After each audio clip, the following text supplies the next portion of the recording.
আজ হাওড়ায় রামনবমীর শোভাযাত্রা শান্তিপূর্ণ হয়েছে। সাংবাদিক সম্মেলন করে বললেন হাওড়া সিটি পুলিশের কমিশনার অখিলেশ চতুর্বেদী। কলকাতা হাইকোর্টের নির্দেশ অনুযায়ী মিছিল হয়েছে কিনা, অর্থাৎ তা অমান্য করা হয়েছে কিনা খতিয়ে দেখা হচ্ছে। সিসিটিভি ফুটেজ খতিয়ে দেখা হচ্ছে। নির্দেশ না মানলে আইনানুগ ব্যবস্থা নেওয়া হবে। আদালতে রিপোর্ট দেওয়া হবে। প্রতি বছরের মতো এবারও রামনবমী উপলক্ষে অঞ্জলি সেনা ও বিশ্ব হিন্দু পরিষদ শোভাযাত্রা করে। কয়েক হাজার রাম ভক্ত তাতে সামিল হন।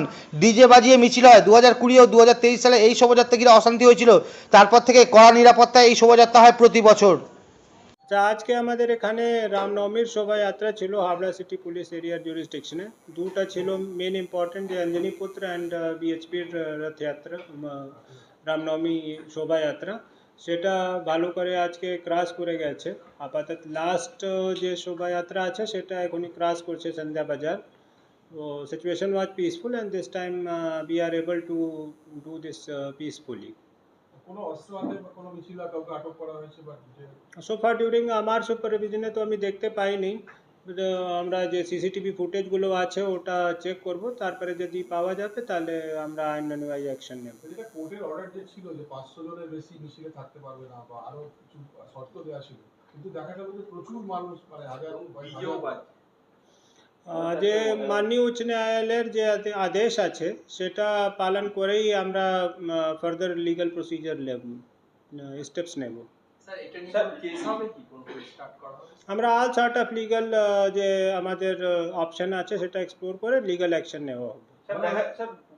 দেখা গেল যে পুলিশের তরফ থেকে ড্রোনের একটা ব্যবস্থা করা হচ্ছে, যেখান থেকে সমস্ত ছাদগুলোকে দেখা হচ্ছিল। হ্যাঁ, আমরা আমাদের কাছে যত টেকনিক্যাল সার্ভিলেন্স আছে সেটা আমরা ইউজ করেছি। আজকে কি যে ওরা যে মিছিলটা করলো তাতে কি কোর্টের যে অর্ডার ছিল সেটা কি মানেনি, ওরা ভায়োলেট করেছে? সেটা আমরা সব এক্সপ্লোর করে যে মাননীয় কোর্টের আদেশ আছে সেটা যদি ফলো করেনি তাহলে ওর বিরুদ্ধে লিগ্যাল অ্যাকশন আমরা নেব। স্যার এটা কি কোর্টকে কি জানাবেন, কোনো রিপোর্ট দেবেন? সেটা আছে কোর্টের অর্ডারের ভিতরেই আছে, আমরা ওটা ব্যবস্থা নেব। স্যার ওভারঅল শোভাযাত্রা পিসফুলি ছিল। ইয়েস। আচ্ছা, সিকিউরিটি অ্যারেঞ্জমেন্টটা কি ছিল? এখন তো শোভাযাত্রা শেষ হয়ে গেছে, ওটা ওভারঅল অ্যারেঞ্জমেন্ট না, এখনই চলছে। ওভারঅল অ্যারেঞ্জমেন্ট আমাদের যে ছিল, আমাদের লোকাল ডিপ্লয়মেন্ট ছিল, কিছু আউটসাইড থেকে সিনিয়র অফিসার ডাকা হয়েছিল, আর সিএপিএফও ডিপ্লয় করা হয়েছিল। সিঙ্গাপুর কাজে লাগানো হয়েছিল। হ্যাঁ, হয়ে গেছে। হিন্দি যাবো তাহলে থ্যাংক ইউ। স্যার, হিন্দি